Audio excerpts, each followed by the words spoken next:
Sige pa po. Sige.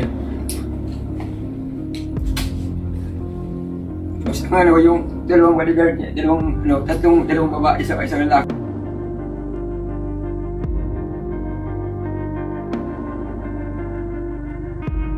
Muling ginulantang ang publiko ng isang kontrobersyal na kaso na kinasasangkutan ng mga kilalang personalidad sa industriya ng showbiz.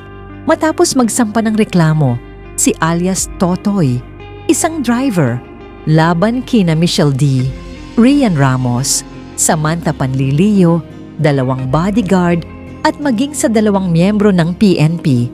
Ayon sa salaysay ni Totoy, noong January 17, umano'y persahan siyang kinaladkad papasok sa condo unit ni Rian Ramos ng nabanggit na mga personalidad at bodyguard. Ang dahilan umano, hinala na siya raw ang nagnakaw ng isang angpaw na naglalaman ng sensitibong litrato. Mariin niyang itinanggi ang akusasyon at iginiit na wala sa kanya ang naturang angpaw. Paulit-ulit umano siyang binugbog ng mga bodyguard at ayon pa sa kanya, mismong sina Rian Ramos at Michelle D. ay nanakit din umano sa kanya. Sa loob ng 3 araw, iginiit niyang siya raw ay ikinulong at patuloy na binugbog sa loob ng nasabing kondo. Sa puntong yon, ayon kay Totoy, umabot na sa sukdulan ang kanyang takot. Upang makaligtas umano sa banta sa kanyang buhay, tumalon siya mula sa ika-39 na floor, nakakapit sa isang lubid pababa hanggang ika-25 na floor, bago tuluyang makarating sa ground floor. Ngunit ayon pa sa kanya, hindi pa roon natapos ang kanyang bangungot na roon umano ang manager ng kondo at mga bodyguard at narinig pa raw niya na may planong tapusin ang kanyang buhay. Noong January 11, dinala umano si Totoy sa pulisya ni Rian Ramos at Michelle D. kaugnay ng kasong pagnanakaw. Gayunman, agad din siyang pinakawalan at ang kaso ay na-dismiss dahil sa kakulangan ng ebidensya na siya nga ang nagnakaw ng angpaw. Noong Enero 28, formal nang nagsampa ng kaso si Totoy laban sa mga nabanggit na personalidad kasama ang 2 bodyguard at 2 PNP dahil umano sa illegal detention, pananakit at paglabag sa kanyang karapatang pantao.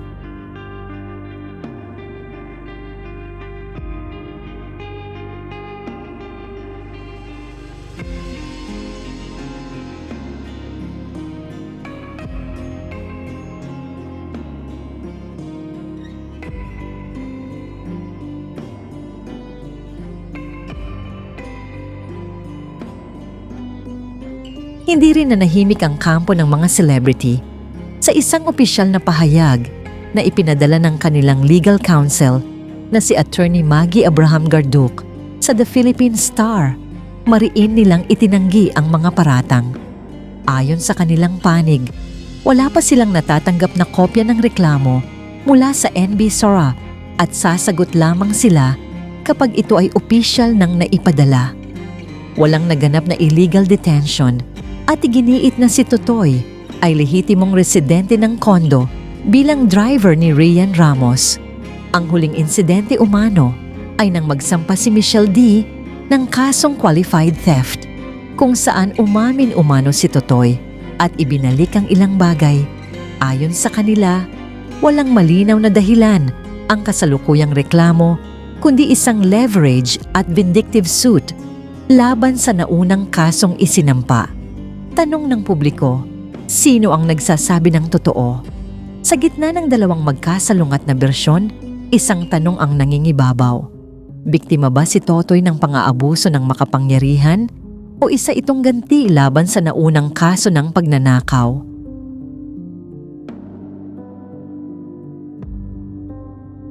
Habang patuloy na binubusisi ng mga awtoridad ang mga ebidensya, nananatiling bukas ang kasong ito. Hindi lamang sa korte ng batas, kundi sa hukuman ng opinyon ng publiko, kung saan ang pangalan, impluwensya at kapangyarihan ay muling sinusubok.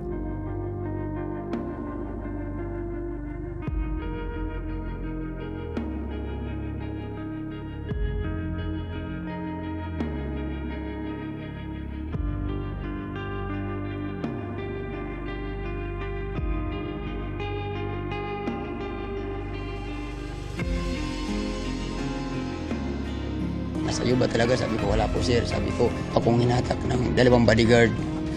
Tapos yun, nagbubugbog nila ako sa loob. Sinisipa ako, suntok, kahit sa gilid ng CR. Buka mo na ni Michelle, Sino mo siya? Michelle D. Paano mo niya? Pinatayo ako niya, tapos sinikurahan ako, sabi niya, akin na. Sabi niya sa akin, para matapos ang ano natin, usapan akin na yun. Kasi sabi ko, ma'am, wala po sa akin. Pag sabi ko, wala, titirahin na naman niya ako. Binugahan niya ako ng alcohol, buong katawan ko, pati mata ko. Tapos nung hinawakan niya dito, tinusok mata ko ng 2 dalirit niya. Sinapak po niya ako dito.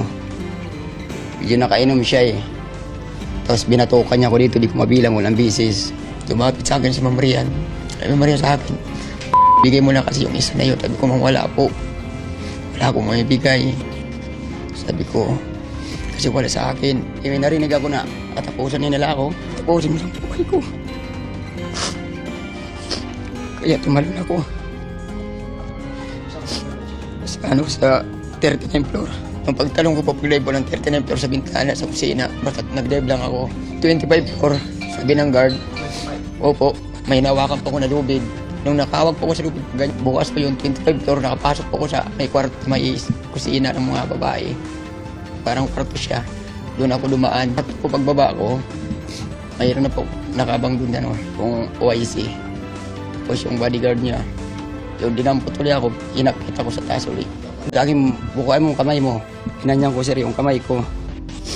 Hinampas siya bigla ng parang sa arnis. Yung parang ano siya, kawayan. Bigla ito sir na mula. Mabas agad ng dugo. Tapos paglabas niya, isa naman medyo mataba na mababa na pulis. Pagpasok niya, nakachinilas lang kasi ako eh. Paka niya pa ako, didi niya. Oo, parang kumbat.